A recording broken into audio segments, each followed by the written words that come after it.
최근에 말씀드린 것처럼 어느 쪽이 이겨도 사실은 별 의미는 없다.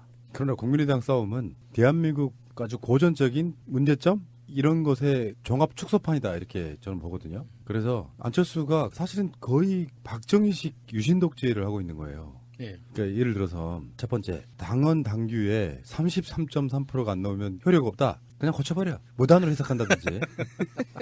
그러면서 이번에 이제 전당대회 의장이 이상돈 의원이잖아요. 예. 이 사람이 협조를 안 하면 이 사람을 교체하는 방법까지도 갈아버리겠다. 그러니까 기존에 있던 법은 아무런 의미가 없어요. 지금 보니까 그래서 지금 전당대회 준비위원회라는 걸 이제 만들어서 당규 개정의 건 이런 걸 막 논의를 하는데 이게 보니까 이런 거예요. 전대 소집 통지가 불가능한 대표 당원의 지위 문제, 대표 당원 직임 사이의 의사를 밝힌 대표 당원의 문제, 전대 의장의 직무 해태와 당원 당규 위반 시 전대 회의를 원활하게 진행하기 위한 관련 규정의 정비. 그러니까 자기들 반대파가 전당대회 협조 안 해주겠다 그러면 이 사람들은 우리한테 협조 안 해주는 사람들이니까 규정 바꿀 수 있어. 뭐 이런 거야. 말은 다 점잖게 했지만 결론 한마디는 그거잖아요. 내 맘대로 할 거야. 누가 태클을 걸어 이 새끼들 하면서 뭐 이런 거잖아요. 정말 놀라운 마인드예요. 민주정당에는 이렇게 할 수 없어요. 예. 당 규정이 미비하거나 그래도 정해진 대로 해야 하는 게 맞죠. 그래야 뒤탈이 없는데 그러니까 이제 막 불도저식으로 막 밀어붙이니까 반대파 쪽에서는 그럼 우리 신당 창당 할 거야 하고 공식적으로 밝혔잖아요. 예. 신당 창당 할 거야 이렇게 된 거거든요. 근데 여기서 혜태라는 말이 정말 재밌다. 이거 좀 쉽게 좀 만들어주면 안 되나요? 혜태 이게 우리가 왜 그 파업을 할 때 실제로 법을 지키면서 하는 파업들 있죠. 태업. 네, 태업. 그러니까 태업 그게 바로 똑같은 말이 이게 좀 혜태거든요. 천천히 하는 거야. 느릿느릿 일부러 지연시키는 이런 의미로 말이에요. 정말 대단하신 분들이고요. 여기에 보면은 전에 그 이야기했던 것처럼 실제로 우리 정당 당원 많아라고 부풀리려다 보니까 페이퍼 당원, 유령 당원 실제로 이번에 투표율을 봐도 느껴지잖아요. 실제로 그렇게 막 민감한 사안이 있어가지고 사람들이 투표를 안 해. 이유는 반대해서라기보다는 반대해서 일부러 안 하는 사람도 있겠지만 실제로 내가 당원인지 모르는 사람들이 태반일 거라고 보는 거예요. 그러니까 아버지가 안철수를 지지해서 국민의당 가입했는데 온 가족이 다 가입돼 있는 거예요. 그런 케이스. 아, 그거 많이 있어요. 저희 집에서도 집 앞에 세탁소에 엄마가 옷을 맡기러 갔더니 아줌마가 이거 하나 쓰고 가. 툭 이게 뭔데? 그러니까 좋은 거야. 그래서 쓰고. 네. 그래서 엄마가 나 그런 거 안 써. 그러고 왔다고. 물론 지금 우리가 얘기한 유령당원 문제도 있지만 이것의 궁극적인 목표는 지난번에도 얘기했지만 그 3분의 1 당원 이 규정을 지키기 위해서 분모가 되는 전체 당원 숫자를 줄이기 위한 시도예요. 적게 와도 그렇지. 회의가 속개될 수 있도록 하기 위한 방법인 거죠. 그래서 10만 당원이었다 그러면 이게 아마도 5만이나 4만 정도로 줄어들지 않을까 싶어요. 그 이하로도 줄어들 수 있고요. 그러니까 고치려고 하는 법들 중에 의장이 전당대회를 안 열어주면 그거를 강제로 부의장이 승계하는 뭐 이런 방식으로 하겠다 이런 건데 부의장이 또 보니까 당대표랑 또 이렇게 친한 쪽 사람도 있고 뭐 이런 방식이고요. 근데 지금 이제 나올 말이 다 나온 것 같습니다. 저번에 박지원 의원이 안철수는 유승민의 아바타다. 이명박 아바타는 아닌 것 같은데 유승민 아바타요 이렇게 이야기하니까 근데 정동영 의원은 정말 이런 표현 썼어요. 이게 더 이상 어떻게 표현을 해? 한국 정치를 젖먹는 바이러스. 맞는 말이죠.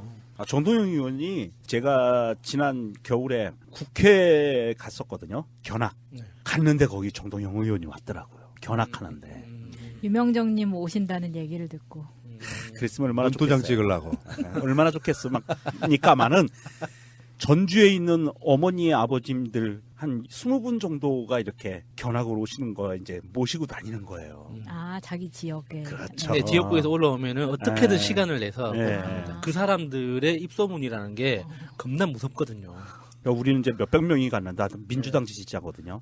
그러니까 거기 와가지고 이제 정동영 의원이 막 설명을 해요. 여기는 본회의장이고 막 그러는데 우리 견학한 팀들이 뭐라 그러냐면 그래서 국민의당이 안 도와주잖아요.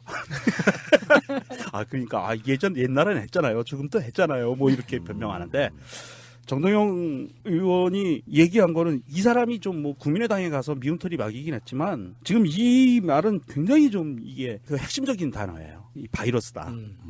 이제 안철수가 지금 하고 있는 행동을 보면 어떤 자기의 신념으로 움직인다기보다 누군가한테 쫓기는 듯한 느낌도 받아요. 도대체 왜 이렇게까지 무리하게 하는 걸까? 그건 답은 있죠. 그러니까 올해 6월 달에 있을 지방선거의 이 프로세스 중에 예. 지금 해내지 않으면 안 되는 것들이기 때문에 예, 밀어붙이는 거예요. 일정이 다 정해져 있으니까 무리하게 하겠지만 그래도 이거는 도가 지나친 것 같아요. 좀 심하지. 예, 말이 이게 자기 말 안 들어준다고 규칙을 바꿔버리겠다는 이 발상 자체가 박정희식 그 발상이잖아요. 그런 거지. 이제 그 쉽게 이야기하면 세관이라든가 게시판 관리 규정을 이렇게 작게 놨어. 근데 새로운 게 등장을 했네. 우리는 이제 거기에 하나 유도리가 좀 있죠. 상식선에서 봤을 때 여기 없는 거는 뭐 블라인드 할 수 있다고 이야기하지만 마음에 안 든다고 그걸 확 지워요. 그리고 다시 그 규정을 만들어. 그런 식으로 운영하면 뭐 안 되는 거거든. 그래서 규정이 계속 길어지죠. 우리만 어떤 못한 거예요. 어떤 개념 자체가.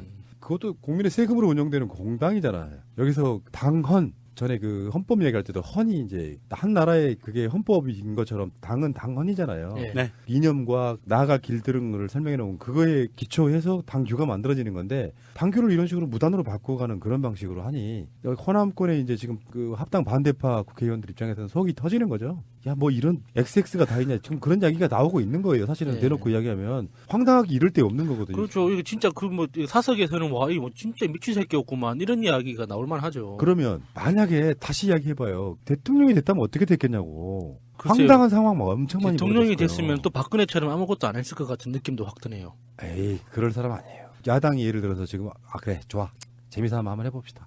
안철수 대통령이었다면 안철수 치아야 나 미치겠네. 나 프랑스 가서 안 왔어.